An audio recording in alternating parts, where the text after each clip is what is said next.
Hello friends, एक बार फिर से वेलकम बैक करता हूं वन फार्मेसी के यूट्यूब चैनल पे। सो फ्रेंड्स, आज का लेक्चर बहुत ज़्यादा इंटरेस्टिंग होने वाला है क्योंकि पिछले लेक्चर में हम लोग पार्ट ए को कवर किए थे एंड पार्ट ए में आपको पता है कि हम लोग 7 क्वेश्चंस को पढ़े थे। ठीक है, 7 क्वेश्चंस को पढ़े थे पार्ट ए में। 7 क्वेश्चंस होता है बेसिकली एंड आपको 6 क्वेश्चंस करने होते हैं जैसा कि आप लोग को पता है। ठीक है, तो आज का लेक्चर जो है हमारे model paper practice set solutions का जो आज का लेक्चर है, आज हम पार्ट 2 लेके आए हैं, यानी पार्ट बी पढ़ेंगे। पार्ट बी में आपका 11 क्वेश्चंस होता है जिसमें से आपको 10 क्वेश्चंस करने होते हैं। ठीक है, तो चलिए देख लेते हैं कौन कौन से क्वेश्चंस हैं हमारे। एंड ये रहे पार्ट 1 के क्वेश्चंस जो कि हम कल पढ़ चुके थे, यानी प्रीवियसली लेक्चर में हम लोग पढ़ चुके थे। एंड आज का जो लेक्चर है भैया वो पार्ट बी का है। ठीक है, पार्ट बी में आज हम लोग पढ़ेंगे। इसमें जो है 11 क्वेश्चंस होते हैं एंड 11 क्वेश्चंस को देखेंगे क्या सिस्टम है इसका एंड क्या एक्सपेक्टेड है इसमें दम की नहीं क्वेश्चंस में। भाई क्वेश्चंस में पूरा दम है। ठीक है, आप लोग को बस ईमानदारी के साथ पढ़ना है और अच्छे से कंसंट्रेट होकर पढ़ना है। बाकी एग्जाम का चिंता आप लोग छोड़ दीजिए, बस अपना कर्म कीजिए, पढ़ते रहिए। ठीक है, बाकी टेंशन लेना कोई अच्छी बात नहीं है। ठीक है, चलिए आगे देखते हैं। जो क्वेश्चन नंबर फर्स्ट है भैया, डिफाइन फार्माकोलॉजी। फार्माकोलॉजी को डिफाइन करना है, एक्सप्लेन इट्स ब्रांचेस, इसके ब्रांचेस को भी एक्सप्लेन करना है। ठीक है, तो ये देखो स्मॉल टाइप क्वेश्चन है, यानी शॉर्ट टाइप क्वेश्चन है। इसको आपको 1 से 1.5 पेज में लिखना है। ठीक है, 1 से 1.5 पेज में लिखेंगे तो आपका काम हो जाएगा। अगर आपको आता है तो 2 पेज में लिख दीजिए, कोई बात नहीं। तो चलिए पहले फार्माकोलॉजी का डेफिनेशन हम लोग देख लेते हैं, क्या होता है फार्माकोलॉजी। आप लोग इतने दिन से फार्माकोलॉजी पढ़ रहे हैं, किसी को पता है तो कमेंट में बताओ कि फार्माकोलॉजी क्या होता है। ठीक है, डेफिनेशंस पूरा टाइप करके भेजो। ठीक है, मैं आपका जो कमेंट बॉक्स है वो चेक करूंगा जरूर। ठीक है, तो देख लेते हैं फार्माकोलॉजी क्या होता है। फार्माकोलॉजी इज द साइंस, ये एक साइंस है that deals with the study of drugs, जो डील्स करता है किसके साथ भैया, स्टडी ऑफ ड्रग्स, यानी ड्रग्स का स्टडी, जो कि ड्रग्स का स्टडी किया जाता है।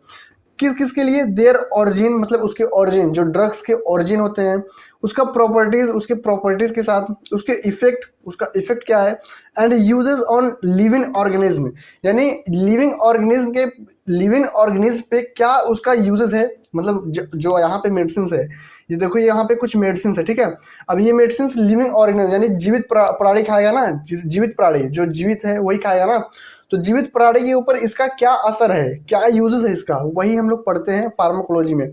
तो ओवरऑल मिला के फार्माकोलॉजी में ड्रग का प्रॉपर्टीज, कैसे कैसे वो बना होता है, उसका इफेक्ट क्या है ड्रग का, और जीवित प्राणी के ऊपर क्या उसका यूजेस है, ये सब हम पढ़ते हैं किसमें, फार्माकोलॉजी में। ठीक है, समझ में आ गया, बहुत आसान भाषा में समझा दिए हैं भैया। फार्माकोलॉजी का मतलब ये है कि फार्माकोलॉजी में उसके प्रॉपर्टीज की बात करते हैं कि ड्रग कौन कौन से सोर्स से बना है, क्या एक्सपीरियंट, क्या इंग्रेडिएंट मिला है, एंड उसका जो इफेक्ट है हमारे बॉडी के ऊपर क्या पड़ेगा, उसका यूजेस क्या है, उसको किस लिए खाते हैं, उसका क्या साइड इफेक्ट है, क्या एडवर्स इफेक्ट है, क्या थेराप्यूटिक यूजेस है, मतलब ओवरऑल सब पढ़ते हैं हम लोग फार्माकोलॉजी में। इतने दिन से फार्माकोलॉजी आप लोग पढ़ रहे हैं यार, इतना नहीं पता है आपको, चलो कोई ना। अब इसके देखते हैं, थोड़ा ब्रांचेस को ब्रीफली देखते हैं। यहाँ पे देखो सबसे पहले फार्माकोकाइनेटिक, क्या होता है pharmacokinetic, what body does to the drug, मतलब जो हमारी बॉडी होती है वो ड्रग के साथ क्या करती है। जैसे आपने ये मेडिसिन खाई है, जो मेडिसिन छपा है इसमें, ये मेडिसिन आपने खाया। ठीक है, अब ये मेडिसिन खाने के बाद अब भैया बॉडी उस मेडिसिन के साथ क्या करेगी, बताओ। जो मेडिसिन आपने खाया है, आपकी बॉडी उस मेडिसिन के साथ, इस ड्रग के साथ क्या करेगी, तो सबसे पहले उसका एब्जॉर्प्शन करेगी, बॉडी ही करेगी ना, ड्रग का एब्जॉर्प्शन बॉडी ही करवाएगी ना। बॉडी में जो स्टमक है उसी से एब्जॉर्प्शन होता है ना, तो भैया उसका एब्जॉर्प्शन करवाएगी, उसका डिस्ट्रीब्यूशन करवाएगी, आपके पूरे बॉडी में डिस्ट्रीब्यूट यानी वितरण करवाएगी, फिर उसका मेटाबॉलिज्म करवाएगी लीवर में। ठीक है, फिर उसका क्या करेगी, एक्सक्रीशन यानी बॉडी से बाहर निकलवाएगी थ्रू द किडनी। समझ में आ गया। तो फार्माकोकाइनेटिक का मतलब यही होता है कि जो आपकी बॉडी है वो दवा के साथ क्या करेगी। समझ में आ गया। चलो सेकंड क्या है भैया, फार्माकोडायनेमिक, ये क्या होता है, ये भैया what drug does to the body. अब भैया दवा बॉडी के साथ क्या करेगी, बॉडी तो दवा के साथ कर चुकी जो करना था, अब क्या भैया, अब जो ड्रग्स है वो बॉडी के साथ क्या करेगी, ये जो ड्रग्स है ये बॉडी के साथ क्या करेगी। अब इसमें फार्माकोडायनेमिक्स यही बताता है, क्या बताता है, जो ड्रग्स है अब बॉडी के साथ क्या करेगी, वो भैया अपना मैकेनिज्म ऑफ एक्शन शो करेगी आपकी बॉडी में। अगर आपने पैरासीटामोल खाया है तो वो क्या है, एंटीपायरेटिक है, आपकी बुखार को वो रिड्यूस कराएगी, तो वही मैकेनिज्म ऑफ एक्शन हो गया। तो अपना मैकेनिज्म ऑफ एक्शन शो करेगी, मतलब आपके जिस डिजीज के लिए, जिस डिसऑर्डर के लिए आप मेडिसिन खाते हैं, उस डिसऑर्डर को ये ट्रीट करने का काम करती है। ठीक है, मैकेनिज्म ऑफ एक्शन शो करती है आपकी बॉडी में। तो आई होप आपको फार्माकोकाइनेटिक एंड फार्माकोडायनेमिक समझ में आ गया होगा, ठीक है। अगर समझ में आ गया होगा तो कमेंट में लाल दिल भेजो, ठीक है। चलो अब देखते हैं फार्माकोथेराप्यूटिक्स। फार्माकोथेराप्यूटिक्स क्या होता है? ये बेसिकली एक सब्जेक्ट है, ये एक सब्जेक्ट है, आपको पता होगा डिफार्मा सेकेंड ईयर में फार्माकोथेराप्यूटिक्स एक सब्जेक्ट है। इसमें क्या होता है? Use of drug in treatment of disease, यानी डिजीज के ट्रीटमेंट में कौन कौन सा ड्रग यूज होता है। जैसे आपको बुखार है तो बुखार में कौन सा दवा चलेगा, ये कहाँ पढ़ते हैं? फार्माकोथेराप्यूटिक्स में। जैसे बुखार है, बुखार में कौन सा दवा चलेगा? पैरासिटामोल। ये पढ़ेंगे आप कहाँ पे? ये फार्माकोथेराप्यूटिक्स पढ़ेंगे। तो वही बता रहा है use of drugs in treatment of disease, मतलब डिजीज में कौन कौन सा दवा ट्रीट करता है, यही पढ़ते हैं हम लोग फार्माकोथेराप्यूटिक्स में। तो बेसिकली यहाँ पे 3 ब्रांचेस है, 3 ब्रांचेस को ऐसे ब्रीफली आप लोग डिस्क्राइब कर देंगे एग्जाम पेपर में, तो कोई माई का लाल आपका नंबर नहीं काट पाएगा, ठीक है। चलो 2 और है नीचे, थोड़ा और देख लेते हैं। टॉक्सिकोलॉजी। टॉक्सिकोलॉजी में क्या पढ़ते हैं हम लोग? Study of poisonous effect on drugs, मतलब दवा पे कौन सा पॉइजनस इफेक्ट तो नहीं है, ये स्टडी हम लोग करते हैं। मतलब कहने का मतलब ये है कि भैया दवा पे कोई जहरीला इफेक्ट तो नहीं है, यही बताता है टॉक्सिकोलॉजी। एंड फार्मेसी का मतलब तो आपको पता ही है कि preparations and dispensing of drugs, जो डिस्पेंस किया जाता है और दवा को प्रिपेयर किया जाता है। जैसे आप मेडिकल स्टोर पे काम करते हैं तो वहाँ पे आप डिस्पेंस करेंगे, एंड अगर आप इंडस्ट्री में काम करते हैं तो वहाँ पे आप दवा को प्रिपेयर करेंगे, तो वही फार्मेसी का मतलब ये हो गया। तो 5 पॉइंट्स है, ठीक है। यहाँ पे जो ब्रांचेस है इसके 5 पॉइंट्स है। इस 5 पॉइंट्स को अच्छे से आप अगर एक्सप्लेन करते हैं तो कोई भैया आपका नंबर नहीं काटेगा, ठीक है। समझ में आ गया? पहला क्वेश्चन आपको समझ में आ गया, बहुत अच्छे से समझाया गया है। अगर नहीं समझ में आया तो भैया कोई अगर इससे और अच्छा समझा सके तो भाई उससे आप लोग जाके समझ लीजिए, मेरे बस का नहीं है, ठीक है। चलो आगे देखते हैं। आगे थोड़ा हिंदी फॉर्मेट में पढ़ लेते हैं, इंग्लिश फॉर्मेट में तो पढ़ लिया। फार्माकोलॉजी वह विज्ञान है जिसमें दवाओं का अध्ययन किया जाता है। मैंने यही बताया ना, दवाओं का अध्ययन किया जाता है। उनकी उत्पत्ति कैसे होती है, उसका गुण क्या है, प्रॉपर्टीज क्या है, उसका थेराप्यूटिक मतलब उसका प्रभाव क्या है, और जीवित प्राणियों पर उसका उपयोग, ठीक है। मतलब जीवित प्राणियों पर उसका क्या उपयोग है, लिविंग ऑर्गेनिज्म पे उसका क्या उपयोग है, क्या यूजेस है, यही पढ़ते हैं हम लोग फार्माकोलॉजी में। इसका जो ब्रांचेस है, शाखा है, सबसे पहले इसमें फार्माकोकाइनेटिक्स आता है, जो कि शरीर दवा के साथ क्या करवाता है भैया, आपको पता है कि अवशोषण करवाता है, वितरण करवाता है, चयापचय यानी मेटाबॉलिज्म करवाता है, उत्सर्जन यानी एक्सक्रीशन करवाता है। फिर आते हैं फार्माकोडायनेमिक्स, दवा शरीर के साथ क्या करती है, मैंने आपको बताया कि मैकेनिज्म ऑफ एक्शन शो करती है। अगर आपको बुखार है तो पैरासिटामोल खाएंगे तो वो आपका बुखार रिड्यूस करेगा, यानी वो अपना मैकेनिज्म ऑफ एक्शन शो कर रहा है, उसी को बोलते हैं फार्माकोडायनेमिक्स। समझ में आया? चलो फिर क्या है, फार्माकोथेराप्यूटिक्स। फार्माकोथेराप्यूटिक्स क्या होता है? रोग उपचार में दवाओं का उपयोग, यानी रोग उपचार में दवाओं का उपयोग, जैसा कि मैंने आपको पीछे बताया। टॉक्सिकोलॉजी का मतलब ये है कि दवाओं के जहरीले प्रभाव का अध्ययन किया जाता है, कि दवा में कोई जहरीला टॉक्सिक तो नहीं है, ठीक है। फार्मेसी का मतलब तो आपको पता ही है कि दवाओं की तैयारी और वितरण, ठीक है, मतलब उसकी प्रिपरेशन और उसका डिस्ट्रीब्यूशन। समझ में आ गया? चलो अब भैया हम लोग आ गए सेकंड नंबर क्वेश्चन पे। यहाँ पे क्या पूछ रहा है? Define pharmacokinetics. जो हम लोग पीछे पढ़े फार्माकोकाइनेटिक्स, उसको थोड़ा डिफाइन करना है। और right the meaning of ADME. ADME मतलब जो यहाँ पे पीछे पढ़े हम लोग, यहाँ पे पढ़े एब्जॉर्प्शन, डिस्ट्रीब्यूशन, मेटाबॉलिज्म एंड एक्सक्रीशंस, यानी एडीएमई, यही 4 पॉइंट पढ़े ना हम लोग। तो इसी 4 पॉइंट को थोड़ा डीप में यहाँ पे राइट इसका मीनिंग लिखने का मतलब बोल रहा है, थोड़ा इसका मीनिंग लिखने का बोल रहा है, ठीक है। तो इसको भी देख लेते हैं। उससे पहले थोड़ा फार्माकोकाइनेटिक्स को और देख लेते हैं, इसका थोड़ा डिफिनेशन से छोटा सा। तो देखते हैं कि pharmacokinetics is the study of what the body does to a drug, मतलब बॉडी हमारी ड्रग के साथ क्या करती है, वही हम लोग क्या करते हैं, स्टडी पढ़ते हैं, ठीक है। तो भैया फार्माकोकाइनेटिक का मतलब सिंपल सा आप समझिए कि जो दवा है और जो बॉडी है, इसी दोनों के कंबाइन है, मतलब इसी दोनों का असर है, क्या उसके ऊपर ये करेगी, क्या उसके ऊपर वो करेगी, ठीक है। तो फार्माकोकाइनेटिक का मतलब आप सिंपल वे में समझिए कि जो भैया हमारी बॉडी है वो दवा के साथ मतलब ड्रग्स के साथ क्या करती है, वही हम लोग पढ़ते हैं। हाउ इट एब्जॉर्ब, कैसे ये अब्जॉर्ब होती है, कैसे ये वितरण होती है, और कैसे ये मेटाबोलाइज्ड हो जाती है, और कैसे ये बाहर निकल जाती है शरीर से, ठीक है, एक्सक्रीटेड हो जाती है। तो उसी को बोलते हैं हम लोग फार्माकोकाइनेटिक्स, जैसा कि आपको पता ही है। ओके अब यहाँ पे देखो एडीएमई यानी आदमी, ठीक है। आदमी का थोड़ा हम लोग देख लेते हैं कि आदमी क्या होता है, जैसे absorption, distribution, metabolism and excretions, right. अब एब्जॉर्प्शन क्या क्या होता है, drug enter the blood stream, ये क्या करता है भैया, जो दवा होती है हमारी उसको ब्लड स्ट्रीम तक पहुंचाता है, उसी को बोलते हैं एब्जॉर्प्शन। मतलब सबसे पहले आपने दवा खाया, ठीक है, दवा खाने के बाद वो पेट में गया, पेट में जाने के बाद वहां से एब्जॉर्प्शन शुरू होता है। एब्जॉर्प्शन का मतलब अब पेट से वो ब्लड स्ट्रीम जहाँ पे आपका ब्लड फ्लो हो रहा है वेसल्स में, ठीक है, वहां तक पहुंचने की प्रोसेस को हम लोग बोलते हैं एब्जॉर्प्शन, ठीक है। अब हमारी जो दवा है वो एब्जॉर्प्शन हो गई, मतलब वो ब्लड स्ट्रीम में पहुंच गई, जहाँ पे नस में पहुंच गई, जहाँ पे खून दौड़ रहा है, ठीक है। अब नस में पहुंच गई, अब क्या होगा भैया, डी यानी डिस्ट्रीब्यूशन, अब वितरण होगा पूरे बॉडी, पूरे ऑर्गन, पूरे टिश्यू तक वो दौड़ेगी, मतलब डिस्ट्रीब्यूट होगी, वितरण होगी। Drug spread to body tissue, drug क्या होगी, स्प्रेड मतलब फैलना, ड्रग पूरे फैलेगी बॉडी में, कहाँ पे दे भैया, बॉडी टिश्यू तक फैलेगी, मतलब बॉडी टिश्यू तक, बॉडी में जितने ऑर्गन्स हैं, मतलब वो टहलेगी, मतलब वो दौड़ेगी, ठीक है। दौड़ के वो अपने टारगेटेड साइड पे जाएगी, वहाँ पे वो अपना एक्शन शो करेगी, जैसे जहाँ पे उसको जाना होगा, जहाँ पे वो जाके अपना एक्शन शो करेगी, तो वहाँ पे वो जाएगी, अपना एक्शन शो करेगी। फिर उसके बाद एम का मतलब मेटाबॉलिज्म होता है। मेटाबॉलिज्म का क्या मतलब होता है, जब दवा अपना एक्शन शो कर लेगी तो जो केमिकल पार्ट बच जाते हैं, जो drug is chemical changed, metabolism का मतलब यही होता है कि drug is chemically changed in water soluble, तो जो केमिकल फॉर्म में बचते हैं तो वो वेस्ट मटेरियल हो जाते हैं, क्या हो जाते हैं, वेस्ट मटेरियल हो जाते हैं। अब उसको शरीर से बाहर निकलवाना होता है, क्या होता है, अब शरीर से बाहर निकलवाना होता है, तो शरीर से बाहर कैसे निकलेगा, केमिकल से निकलेगा, ये बताइए, केमिकल निकलेगा शरीर से, केमिकल कभी आपके शरीर से निकला है, नहीं निकला है। क्यों नहीं निकला है, क्योंकि जब वो लीवर में जाएगी तो लीवर उसका क्या कर देगा, कन्वर्ट कर देगा वाटर सॉल्युबल में, यानी पानी में कन्वर्ट कर देगा, जिसको बोलते हैं यूरिन, जिसको क्या बोलते हैं, यूरिन बोलते हैं, ठीक है। तो वही भैया मेटाबॉलिज्म का मतलब यही होता है कि वो लीवर में जाता है, मेटाबोलाइज कर देता है, यानी केमिकल से जो ड्रग्स होते हैं वो ड्रग केमिकली से वो वाटर सॉल्युबल में कन्वर्ट कर देते हैं, एंड कन्वर्ट करने के बाद वो किडनी में आता है, किडनी ब्लेडर में स्टोर होता है, ब्लेडर में स्टोर होने के बाद वो यूरिन के माध्यम से बाहर निकल जाता है, ठीक है। तो इसका मतलब होता है मेटाबॉलिज्म, ठीक है। अब बारी आता है भैया एक्सक्रीशंस का।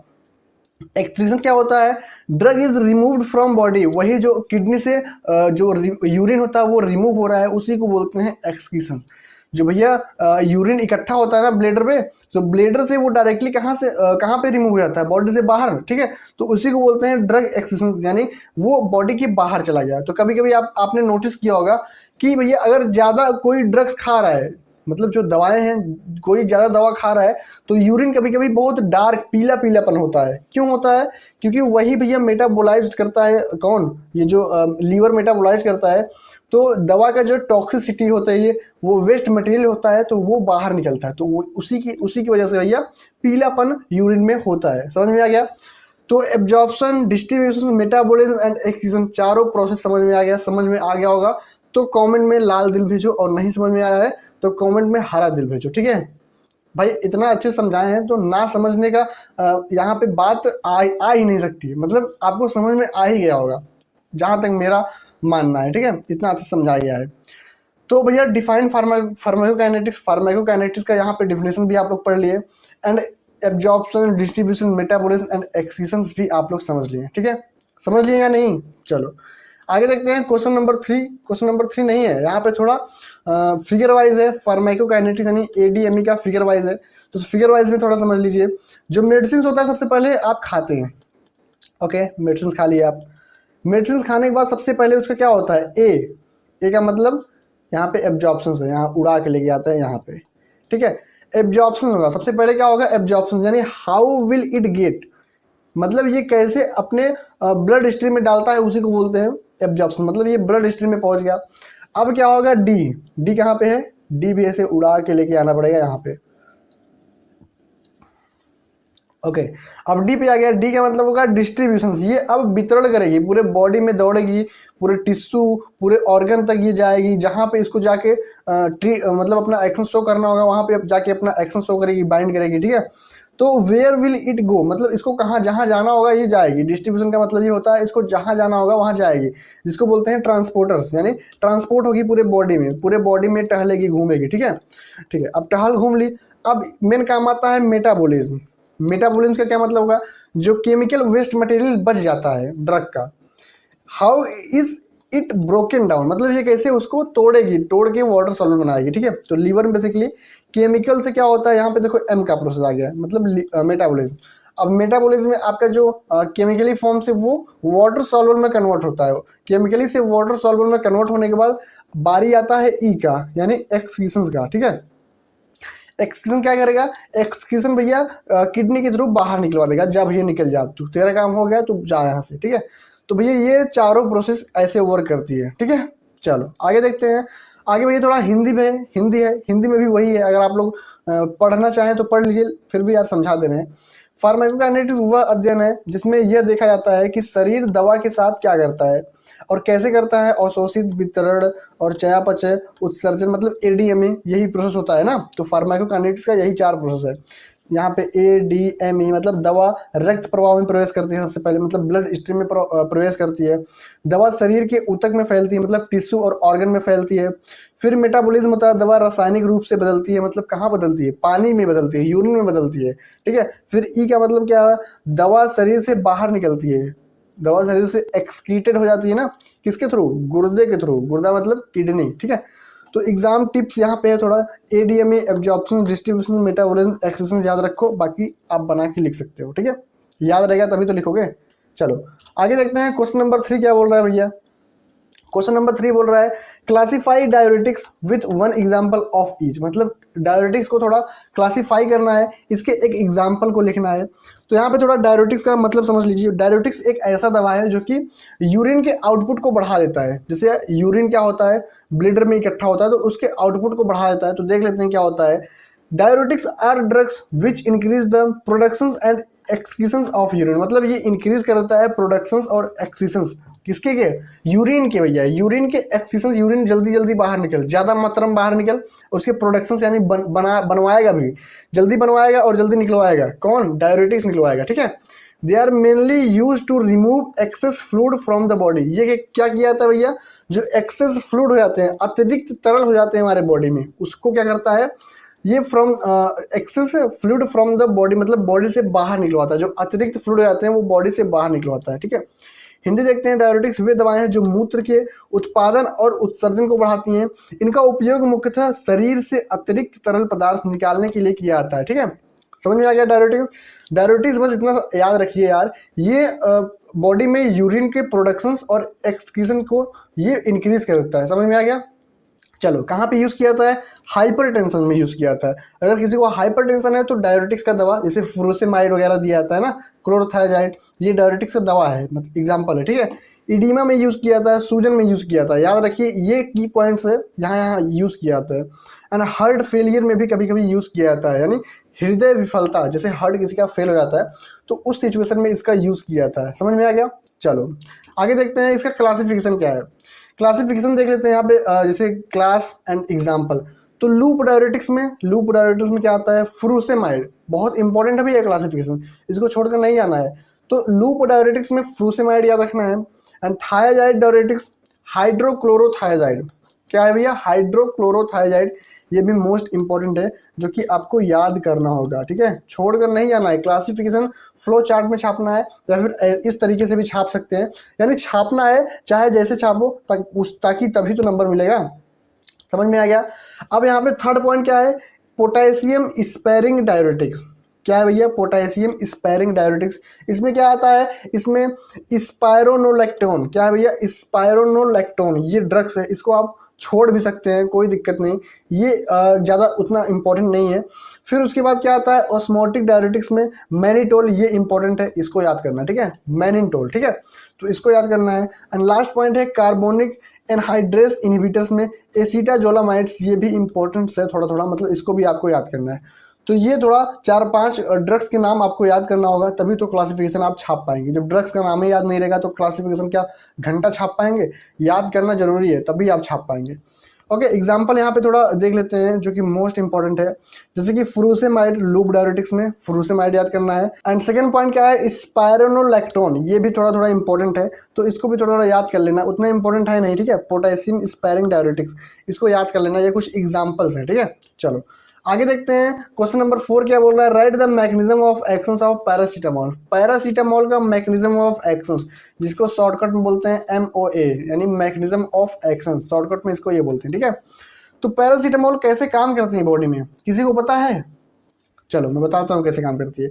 अब पैरासीटामोल ये इनहिबिट करती है हमारे बॉडी में, एक कॉक्स एंजाइम होता है। क्या होता है? कॉक्स एंजाइम होता है। तो उस एंजाइम को पैरासीटामोल इनहिबिट कर देती है, COX-1 एंड COX-2। कहाँ पे होता है? ब्रेन में होता है, यानी हमारे दिमाग में होता है। COX-1 एंड COX-2 एंजाइम होता है, उसको पैरासीटामोल इनहिबिट यानी खत्म कर देती है, COX-1 को एंड COX-2 को। जिससे क्या होता है? जिससे भैया रिड्यूस करता है प्रोडक्शन ऑफ प्रोस्टाग्लैंडिन। प्रोस्टाग्लैंडिन क्या होता है? प्रोस्टाग्लैंडिन एक केमिकल्स होता है हमारे बॉडी में। क्या होता है भैया? प्रोस्टाग्लैंडिन एक केमिकल होता है हमारे बॉडी में। इसको क्या करता है? इसको ये इसके प्रोडक्शन मतलब इसके बनने की प्रक्रिया को ये कम कर देता है, मतलब खत्म कर देता है, ओवरऑल खत्म कर देता है। पैरासीटामोल बेसिकली प्रोस्टाग्लैंडिन के प्रोडक्शन को ही खत्म कर देता है, ताकि प्रोस्टाग्लैंडिन बन ना पाए। बेसिकली प्रोस्टाग्लैंडिन के कारण ही बुखार वगैरह आता है। प्रोस्टाग्लैंडिन अगर न बने तो बुखार नहीं आएगा। तो प्रोस्टाग्लैंडिन के बनने की प्रक्रिया को कौन कम कर देता है? हमारा ये पैरासीटामोल कम कर देता है, ठीक है। तो भैया जब प्रोस्टाग्लैंडिन कम हो जाएगा, जब प्रोस्टाग्लैंडिन कम हो जाएगा फिर क्या होगा? फिर लेस प्रोस्टाग्लैंडिन, मतलब प्रोस्टाग्लैंडिन कम हो गया, फिर लेस पेन, मतलब पेन भी खत्म हो जाएगा और फीवर भी खत्म हो जाएगा। मतलब प्रोस्टाग्लैंडिन ही, यही साला बहुत हरामी है, यही हमारे बॉडी में क्या करता है? बुखार करवाता है एंड दर्द करवाता है, दर्द दे देता है, ठीक है। तो दर्द को खत्म करने के लिए प्रोस्टाग्लैंडिन को खत्म करना पड़ेगा, एंड प्रोस्टाग्लैंडिन को खत्म करने के लिए पैरासीटामोल खाना पड़ेगा। समझ में आ गया? अब नेक्स्ट पॉइंट, एक्ट्स मेनली इन CNS। ये एक्ट्स कहाँ क्या करता है, मतलब कहाँ पे बाइंड करता है? CNS, सेंट्रल नर्वस सिस्टम पे बाइंड करता है, क्योंकि that's why it's reduce pain and fever but not inflammation. मतलब इसके कहने का मतलब ये है कि भैया ये पेन और फीवर को रिड्यूस करता है, ना कि सूजन को। मतलब ये सूजन को नहीं रिड्यूस करता है, ठीक है। तो ये सिर्फ पेन, अगर दर्द हो रहा है और बुखार हो रहा है तो उसके लिए काम करता है। कौन? पैरासीटामोल। अगर सूजन, कहीं सूजन हो गया है, स्वेलिंग हो गया है, इडीमा हो गया, तो अगर आप पैरासीटामोल खाएंगे तब तो आपसे बड़ा महान डॉक्टर कौन है भैया? पैरासीटामोल यार सूजन में नहीं काम करता, ठीक है। तो कभी भी पैरासीटामोल को सूजन में नहीं देना चाहिए, ठीक है। चलो एग्जाम टिप्स है यहाँ पे। पैरासीटामोल क्या है? एनाल्जेसिक है, एंटीपायरेटिक्स है, नॉट एन इन्फ्लामेटरी, यानी ये इन्फ्लामेटरी ड्रग्स नहीं है, सिर्फ ये एनाल्जेसिक्स है और एंटीपायरेटिक्स है, ठीक है। समझ में आ गया? चलो आगे थोड़ा हिंदी देख लेते हैं। हिंदी में पढ़ना जरूरी है, क्योंकि हम लोग कंबाइन क्लास चला रहे हैं, तो हिंदी में पढ़ाना जरूरी है, ठीक है। चलो, पैरासीटामोल मस्तिष्क में कॉक्स एंजाइम यानी COX-1 एंड COX-2 को रोकती है, जिसके कारण क्या होता है? प्रोस्टाग्लैंडिन का उत्पादन बहुत कम हो जाता है, और जब प्रोस्टाग्लैंडिन का उत्पादन कम हो जाएगा तो दर्द भी कम होगा और बुखार भी कम होगा, जैसे कि आपको मैंने बताया। और मुख्यतः यह CNS पर काम करती है, इसलिए दर्द और बुखार कम करती है, लेकिन सूजन नहीं कम करती है, ठीक है। पैरासीटामोल दर्दनाशक, बुखार कम करने वाली दवा होती है और सूजन नहीं घटाती, मतलब सूजन को कम नहीं करती। समझ में आ गया? चलो आगे देखते हैं। आगे क्वेश्चन नंबर 5 है, क्या बोल रहा है? List the adverse effect of corticosteroid. Corticosteroid का क्या करना है? एडवर्स इफेक्ट लिस्ट बनाना है। लिस्ट, जैसे आप लोग मार्केट जाते हैं, सब्जी का लिस्ट बोलती है मम्मी बोलती हैं आलू, गाजर, भाटा, तो भैया आप क्या करते हैं? लिस्ट बनाते हैं, ठीक है। तो उसी का बोल रहा है यहाँ पे लिस्ट। लिस्ट का मतलब ये है कि थोड़ा उसको डिफाइन करो, ठीक है। तो कॉर्टिकोस्टेरॉइड क्या होता है, थोड़ा ये भी देख लेते हैं। बेसिकली ये इन्फ्लामेशन वगैरह को काम करता है, एलर्जी पे काम करता है। तो corticosteroid are drugs derived from adrenal cortex hormones. ये कहाँ से डिराइव्ड होता है, कहाँ से मतलब बनता है? एड्रिनल कॉर्टेक्स हार्मोन से बनता है। They are use to reduce inflammation. ये भैया इन्फ्लामेशन, सूजन में ये काम करता है। तो ये दवाई, अगर आप डॉक्टर हैं तो ये दवाई चला सकते हैं, ना कि पैरासीटामोल, ठीक है। तो ये इन्फ्लामेशन में काम करता है। Suppress immunity and treat allergic conditions. ये इम्यूनिटी को थोड़ा सप्रेस, दबा देता है, मतलब थोड़ा सप्रेस कर देता है। और एलर्जिक रिएक्शंस अगर किसी को है, जैसे खजली वगैरह हो गया, एलर्जिक रिएक्शंस हो गया, जो लाल लाल चकत्ते दाना वगैरह निकल जा रहा है स्किन पे, तो उसके लिए आप ये काम कर सकता है, आप नहीं, ठीक है। तो उसके लिए कॉर्टिकोस्टेरॉइड काम करता है। एग्जाम्पल में क्या है? प्रेडनिसोलोन है, एंड डेक्सामेथासोन है, एंड हाइड्रोकोर्टिजोन। क्या है भैया? Prednisolone, dexamethasone and hydrocortisone. ये 3 ड्रग्स है जो कि मोस्ट इंपॉर्टेंट है कॉर्टिकोस्टेरॉइड ड्रग एग्जाम्पल में, ठीक है। तो इसको याद करना बहुत ज़्यादा जरूरी है। कॉर्टिकोस्टेरॉइड वे दवाएं हैं जो अधिवृक्क प्रांतस्था यानी एड्रिनल कॉर्टेक्स के हार्मोन से बनी होती है। इनका उपयोग बेसिकली सूजन को कम करने के लिए, प्रतिरक्षा दबाने और एलर्जी के उपचार में किया जाता है। जैसे कि prednisolone and dexamethasone and dexamethasone and hydrocortisone. क्या भैया? हाइड्रोकोर्टिसोन। ये कुछ ड्रग्स हैं जो कि आपको याद करना होगा, ठीक है। आगे बढ़ते हैं, थोड़ा इसका एडवर्स इफेक्ट देख लेते हैं। क्या एडवर्स इफेक्ट होता है, क्या साइड इफेक्ट होता है अगर कॉर्टिकोस्टेरॉइड अपना साइड इफेक्ट शो करेगा, तो क्या क्या सिम्टम्स होता है बॉडी में, थोड़ा ये भी देख लेते हैं। तो सबसे पहले कॉजिंग सिंड्रोम, जैसे मून फेस, ओबेसिटी, मोटापा बढ़ सकता है। एंड ये जो गाल है, गाल थोड़ा फूल जाएगा, स्वेलिंग हो जाएगा। मून फेस मतलब फेस पे जो गाल होता है वो थोड़ा फूल जाएगा, ठीक है। तो भैया मून फेस हो सकता है। एंड ऑस्टियोपोरोसिस यानी वीक बोन्स, हड्डियों में थोड़ा कमजोरी हो सकता है। हाइपरग्लाइसीमिया क्या होता है? इंक्रीज्ड ब्लड शुगर, मतलब बॉडी में जो ब्लड शुगर लेवल होता है वो थोड़ा बढ़ जाता है, तो शुगर वगैरह होने के चांसेस हो सकते हैं। हाइपरटेंशन, हाई ब्लड प्रेशर, जो बीपी होता है वो बीपी बढ़ जाता है। पेप्टिक अल्सर यानी जो पेट में भैया पेट में छाला पड़ जाता है, ठीक है। इम्यूनोसप्रेशन का मतलब क्या होता है? Increased risk of infections, body में थोड़ा इन्फेक्शंस का रिस्क बढ़ जाता है। समझ में आ गया? ये रहा इसका एडवर्स इफेक्ट। आगे देखते हैं, आगे 6 नंबर क्वेश्चन क्या बोल रहा है? Right the therapeutic use and adverse effect of morphine. 100% पास होने की गारंटी के साथ अगर आप अपने बी फार्मा एग्जाम की प्रिपरेशन को कंटिन्यू करना चाहते हैं तो आप हमारे वार फार्मेसी ऐप को डाउनलोड कर सकते हैं। हमारे ऐप में हिंदी प्लस इंग्लिश लैंग्वेज के साथ आपको top 20, top 30 questions, bank series and model paper का explanation simple and clear way में दिया गया है। अगर आप हमारे ऐप में दिए गए कंटेंट को प्रॉपरली तरीके से फॉलो करते हैं तो मैं डेफिनेटली कह सकता हूं कि आप अपने एग्जाम को कॉन्फिडेंटली क्लियर कर सकते हो। हमारे ऐप में आपको पूरी प्रिपरेशन के लिए detailed guidelines and useful content मिल जाएगा। तो भाई देर किस बात की, अभी जाओ आप प्ले स्टोर पे हमारे वार फार्मेसी ऐप को डाउनलोड करो और अपनी पढ़ाई को और भी जबरदस्त बनाओ।